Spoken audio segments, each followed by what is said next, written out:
Welcome back once again, everyone. Today we are watching a player by the name of, oh boy, WoT Bloodline Z-Ray. We're going to call him Ray just to keep things simple. He's playing in the IS-7, and as usual, you're in for a treat here. So the IS-7, I think everybody knows about it by now, probably at least as much as I do, considering I still haven't played this tank, even though it's one of the original heavy tanks in the game. So it's very formidable. As you can see, it's very fast. It's got the incredible turret armor, and you know what?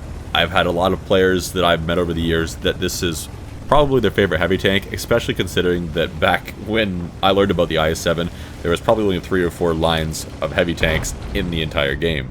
Now, with the exception of this brief light tank distraction, Ray is going to go up here to this position that I like to go to in my medium tanks. And what I like to do up here in my medium tanks, because they're fast and they can get up here in a hurry, is see if I can catch someone out. There's always slightly to the right of where Joe is looking right now. Joe? This is Ray. Ray, see, you're confusing me with your name. There's always some sort of slow heavy tank that decides to go across an opening and gives me a free shot or two. Sometimes more than one do it. I mean, you watch your ally get himself shot up and you just decide, you know what a great idea. I'm going to do the exact same thing. And, well, that's not exactly where I expected Ray to find a shot into somebody, but hey, I'll take it. That was actually a pretty good shot. It was a fairly slim shot that he had there, but managed to place it nonetheless. Now, the TVP is going to make a mistake and trade shots with Ray. Not really the best thing to trade 278 damage for 500, but hey, you do you, TVP. You do you, and you know, you have fun with that one. So Ray is watching very closely as more of the enemy try to get some shots down on him, but don't succeed in doing so. Ray wants to push his corner a little bit to get himself into a more advantageous position, I suppose, and the WZ is going to allow him a little bit of extra damage, just like that. And, ooh, incoming artillery shot. I have a question for you guys. I don't have sound detection trained on any of my vehicles yet. Why? Not because I don't have any good crews, but because I don't see it as super important. I always felt, incoming, I always felt that I could hear the artillery shell and that was enough warning for me, more or less, but I suppose you would get more of a warning. Still only like 2 seconds or something like that, right? With that sound detection perk. Is it worth it? I'm asking you guys, is it worth training the perk, or is it something that I should just throw on when I have nothing else to train on those crews that I have that are like 6 or 7 perks trained on them?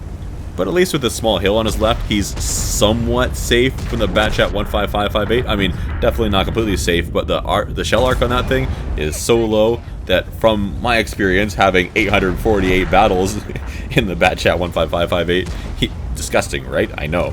He's, you know what, reduced the chances of himself getting hit. He's got more issues worrying about the enemy vehicles that are in front of him and worrying about getting flanked if his allies decide to let one slip back there behind him. But I'm sure that Ray's team has that under control, so not a big worry. And look at that, Ray now has support right behind him in the form of an ally, so he's going to push up on this TNH. He's feeling extra brave. He's going to take one shot, but that's okay because he gets to finish off the TNH in return. I would call that worth it. Now, the rest of that TNH's allies are going to be alerted to Ray's presence here. Well, some of them. Some of them are paying attention, some of them not so much.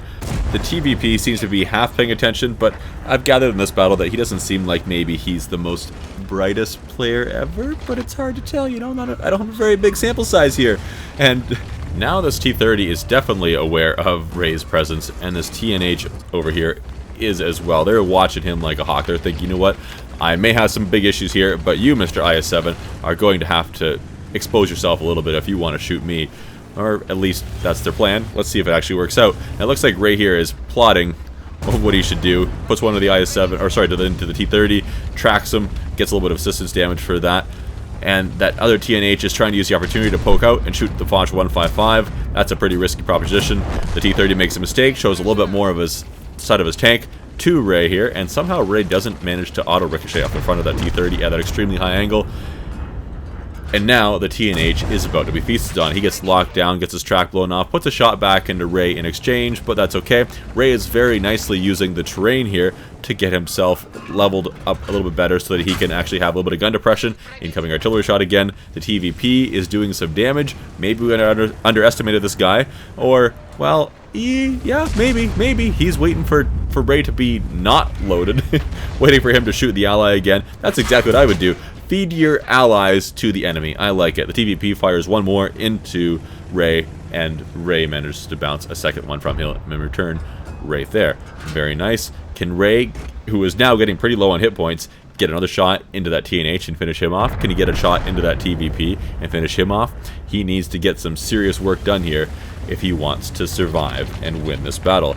His allies on this flank are also falling. All he has left is this T-54E1, so that makes this effectively a 2 versus 3 on this flank, and who knows where other vehicles, such as that Char MLE-75 are, that were last spotted not too far away, somewhere between Ray's current location and his allied base.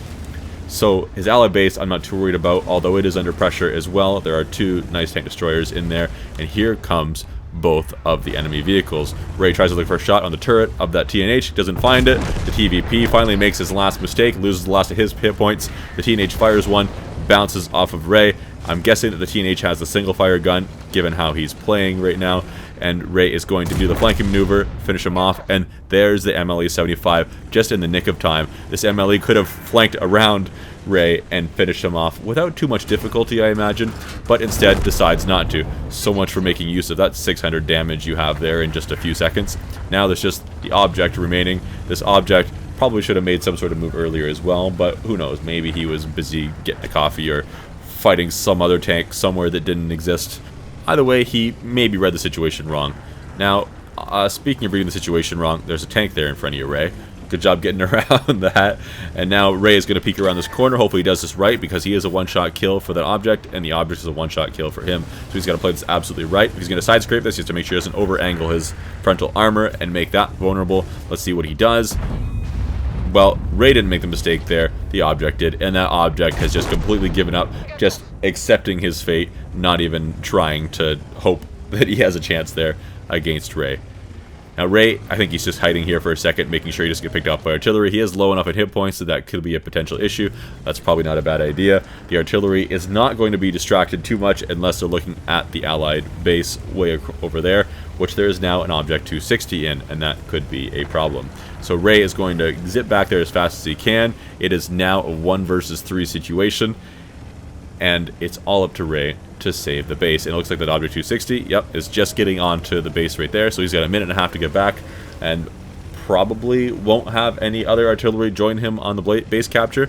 And it looks like even the object 260 was just driving through. So where is that 260 going? How many hit points does that 260 have? We don't know for sure, because the 260 hasn't been in view range in a little while there, so who knows what he actually has remaining. Ray is going to get in there. He is going to find out. Let's see what kind of information he can get. And oh, hey, look, didn't expect that. The object 260 manages to spot him at that range. That's pretty good. They spotted each other, I suppose, at that range. The object 260 must have been more worried about what Ray was doing at their enemy base and decided to run back. Ooh. And luckily, Ray's armor seems to be working okay, and he didn't take a direct hit from that artillery. Didn't lose any hit points. That's fine. Same with that one. And the Batshot already is going to just sit there and probably didn't realize he was spotted until right before he started to back up. But by then it was too late. Ray finishes him off, making a 1v2 situation. Ray now has nearly 7,000 damage done and has 7 kills for himself. And the Object 260, that's kind of a surprise to me, has pushed up right into Ray's face. I didn't expect that to happen at all. Ray is now even lower in hit points, but manages to finish it off, giving himself a total of 8 kills now. Now he's just on the hunt for that 9th kill. But this is one of those situations where artillery is quite dangerous and can finish you off no problem. Just like that, that would be probably the cue to move and go somewhere, because you're safe for a moment if that artillery does happen to somehow get some sort of spot on you there.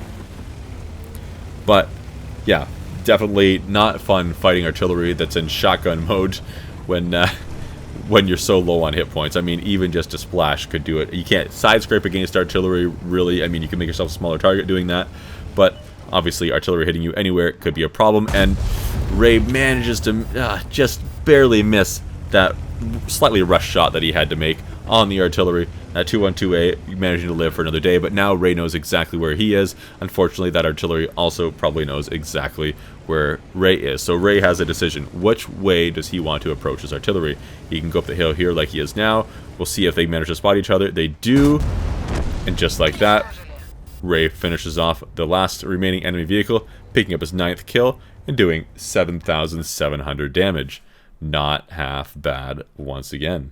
Congratulations, Ray, on getting your Radley Walters medal. That's a very nice medal to put in the award cabinet. And thank you everyone for watching. I will see you next time. Have a good one.